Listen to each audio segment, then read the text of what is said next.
Hi అండి. పుదీనా రోటి పచ్చడి ఎలా చేయాలో చూపిస్తాను రండి. కడాయిలో ఆయిల్ వేసుకొని ధనియాలు, జీలకర్ర, చిటికెడు మెంతులు వేసుకోండి.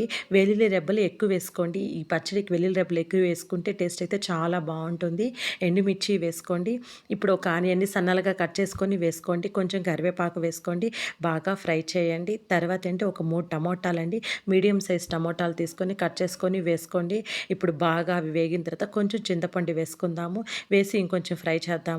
ఇప్పుడైతే పుదీనా అయితే వేసుకుంటున్నాను. ఒక గుప్పెడు పుదీనా అయితే వేసుకుంటున్నాను. వేసి బాగా కలుపుకొని ఫ్రై చేసుకుందాము.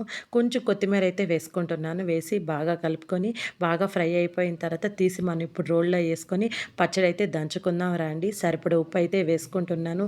ఎంతో టేస్టీగా ఉండే పుదీనా పచ్చడి ఇలా రోల్లో వేసుకొని దంచుకొని చేసుకోండి. అద్దరిపోతుంది.